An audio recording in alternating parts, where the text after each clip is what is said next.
అరుణోదయ దర్శనం అనే కార్యక్రమానికి మీ అందరికి స్వాగతం పలుకుతున్నానండి. మన తండ్రి అయిన దేవుని నుండి ప్రభువైన యేసుక్రీస్తు నుండి కృపా సమాధానములు మీకు తోడైండును గాక. ఆమేన్. శ్రేష్టమైన సమయంలో యెషయా గ్రంథము 54వ అధ్యాయం 10వ వచనంలో దేవుని వాగ్దానాన్ని జ్ఞాపకం చేసుకుందాం. యెషయా గ్రంథము 54వ అధ్యాయము 10వ వచనం చదువుతానండి, ఆలకించండి. పర్వతములు తొలగినను మెట్టలు తత్తరిల్లినను నా కృప నిన్ను విడిచిపోదు. దేవుని వాక్యాన్ని వింటున్న దేవుని పిల్లలైన వారలారా, పర్వతములు తొలగినా మెట్టలు తత్తరిల్లినా నా కృప నిన్ను విడిచిపోదు అంటే అర్థం ఏంటి?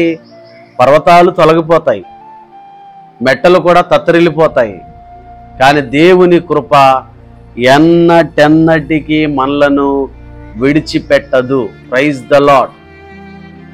మనుషులు విడిచిపెడతారు, పరిస్థితులు మనల్ని విడిచిపెడతాయి, ధనము మనల్ని విడిచిపెడుతుంది, రక్త సంబంధికులు మనల్ని విడిచిపెడతారు, మన స్నేహితులు మనల్ని విడిచిపెడతారు.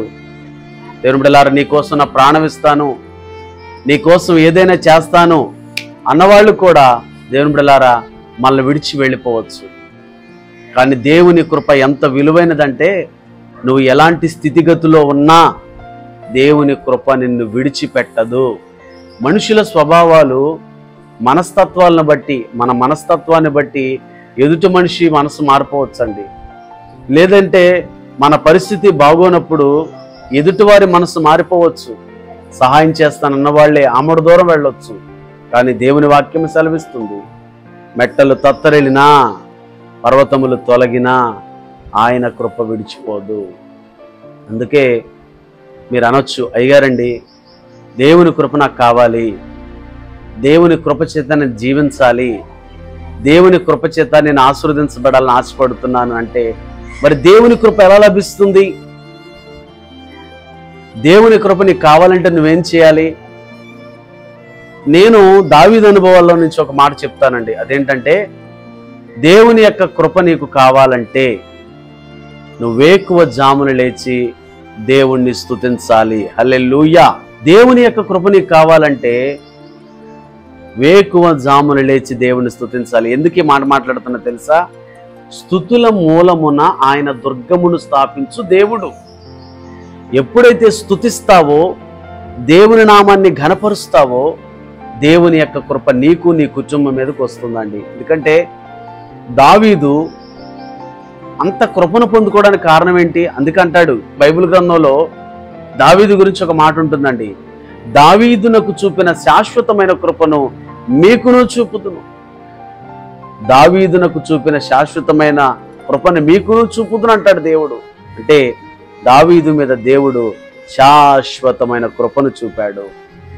కాబట్టి కృప నీకు కావాలంటే, ఆ పర్వతాలు తొలగిన మెట్టలు తత్తరిల్లిన ఆ విడువని కృప నీకు కావాలంటే నువ్వు దేవుణ్ణి స్తుతించాలి, దేవుని నామాన్ని కీర్తించాలి. దేవనామ సంకీర్తన నువ్వు చేసినప్పుడు దేవుని యొక్క కృప నీకు లభిస్తుంది. సామాన్యంగా మైకుంటేనే మనం దేవుణ్ణి స్తుతిస్తాం, ఆదివారం వస్తేనే దేవుణ్ణి స్తుతిస్తాం, శుక్రవారాలు దేవుణ్ణి స్తుతిస్తాం. కానీ ఎల్లప్పుడూ నీ హృదయంలో, నీ నోట్లో దేవనామ స్మరణ ఉంటుందా? దేవుణ్ణి స్తుతిస్తున్నావా? దేవుని నామాన్ని ఘనపరుస్తున్నావా? ప్రియ సహోదరి సహోదరుడా, ఇప్పటికైనా దేవుణ్ణి స్తుతించు, ఇప్పటికైనా దేవుని నామాన్ని ఘనపరచు. దేవుని యొక్క కృప నీకు శాశ్వతంగా ఉంటుంది. పర్వతములు తొలగినా మెట్టలు తత్తరిల్లినా ఆయన కృప నిన్ను విడువక ఉంటుంది. అంత మాత్రమే కాదు, ఆయన కృప చేత నువ్వు దీవించబడతావు, ఆశీర్వదించబడతావు. ఆయన కృప చేత ఉన్నతమైన స్థితికి దేవుడు నిన్ను తీసుకెళ్తాడు. అట్టి దైవ కృప మీ అందరికీ తోడై ఉండాలని కోరుకుంటూ మీ కొరకు ప్రార్థన చేస్తాను. పరిశుద్ధుడా, ప్రేమ కలిగిన మా తండ్రి, వందనాలయ్యా. పర్వతములు తొలగిన మెట్టలు తత్తరిల్లిన నా కృప నిన్ను విడిచిపోదని వాగ్దానం చేస్తున్నా నా స్వామి. అయ్యా, నీ కృప మమ్మల్ని విడిచిపోకుండా ఉండాలంటే మేము నిన్ను స్తుతించాలయ్యా, నీ నామాన్ని ఘనపరచాలి ప్రభా. అటువంటి స్తుతించి ఘనపరిచే భాగ్యాన్ని మీరు మాకు దయచేయమని ప్రార్థిస్తున్నానయ్యా. అయ్యా, నీ కృప నుండి మేము ఎన్నడూ దూరము కాకూడదయ్యా. దావీదునకు చూపిన శాశ్వతమైన కృప మా మీద ఉంచండి అయ్యా.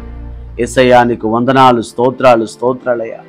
అనారోగ్యాలతో ఉన్న బిడ్డలని ప్రభు మీరు తాకండి అయ్యా, వారి మీద కృప చూపండి అయ్యా. అప్పులతో ఉన్న వారి ఎడల కృప చూపండి అయ్యా. వారి ఆర్థిక సమస్యల నుంచి విడుదల ఇవ్వండి అయ్యా. హాస్పిటల్లో మంచాల మీద, వెంటిలేటర్స్ మీద మూలుగుతున్న వారికి మంచి ఆరోగ్యము దయచేయండి అయ్యా.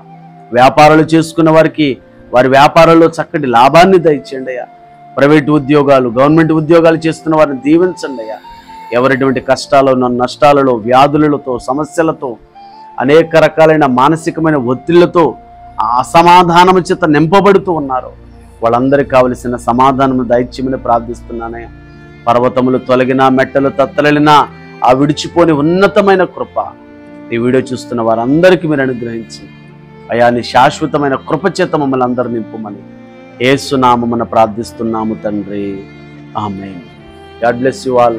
దేవుడు మిమ్మల్ని, మీ కుటుంబాలను దీవించును గాక. ఆమేన్.